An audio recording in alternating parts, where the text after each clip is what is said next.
Headlines आपने देखी। अहम खबर यह है कि सदर मुमलिकत डॉक्टर आरिफ अलवी ने कौमी असम्बली तहलील कर दी है।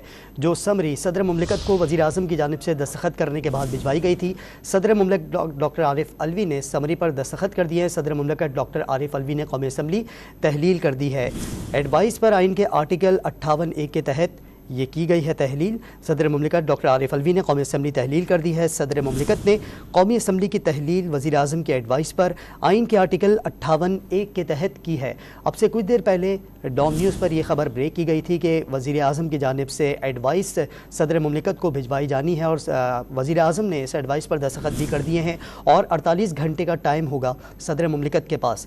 खदशा ज़ाहिर किया गया था वज़ीर आज़म शहबाज शरीफ की जानिब से कि गोया के शायद सदर मुमलिकत इस एडवाइस पर दस्तखत ना करें, लेकिन सदर मुमलिकत डॉक्टर आरिफ अलवी ने इस एडवाइस पर दस्तखत कर दिए हैं और सदर मुमलिकत डॉक्टर आरिफ अलवी ने कौमी असम्बली तहलील कर दी है। चूँकि सदर मुमलिकत के दस्तखत के बाद ये असम्बली अब तहलील हो गई है। अगर सदर मुमलिकत दस्तखत ना करते तो 48 घंटे का टाइम होता, जिसके बाद ये असम्बली खुद ब खुद तहलील हो जाती। सदर मुमलिकत ने कौमी असम्बली की तहलील वज़ीर आज़म की एडवाइस पर आइन के आर्टिकल 58(1) के तहत की है।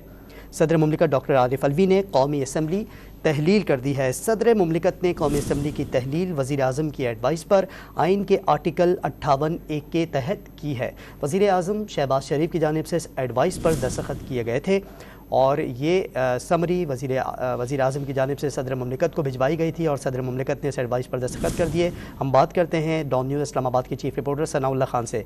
सनाउल्लाह, वज़ीर आज़म ने जब दस्तखत किए उस खबर को भी आपने ब्रेक किया, बताइएगा इस खबर से मुताल्लिक़ क्या मालूमात देंगे?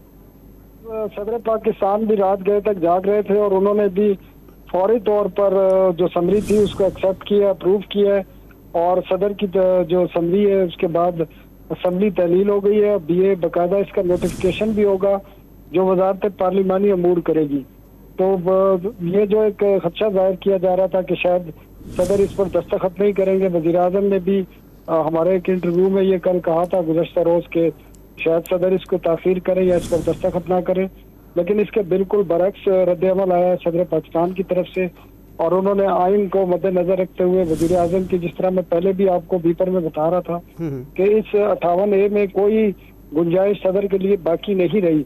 सदर बाउंड है इस पर दस्तखत करने के लिए और उन्होंने ताख़ीर भी नहीं की। लगता ये था कि मामलात पहले से तय थे और सदर ने फौरी तौर पर दस्तखत कर दिए और जो ही जब नेशनल असम्बली की तहलील का नोटिफिकेशन जारी होता है तो जो वफाकी काबीना है वो ख़त्म हो जाएगी, बल्कि सदर के दस्तखत के साथ ही शायद ये ख़त्म हो गई है।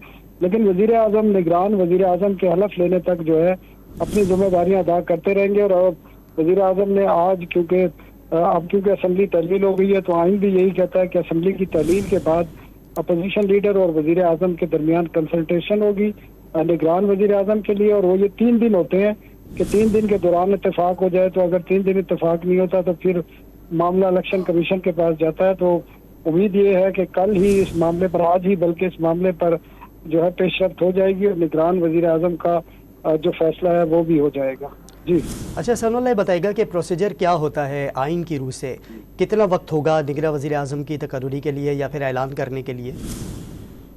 देखिए, जिस तरह मैंने बताया कि जब असम्बली तहलील हो जाती है, क्योंकि ये 2 मामलात हैं। एक तो ये होता है कि असम्बली अपनी मुद्दत पूरी करे, वो 12 अगस्त रात 12 बजे तक का टाइम था इस असम्बली का, लेकिन क्योंकि वज़ीर आज़म खुद ऐलान कर चुके थे कि हम कबल अज़ वक्त असम्बली तहरीर करेंगे ताकि निगरान हुकूमत जो है वो 3 माह के लिए हो।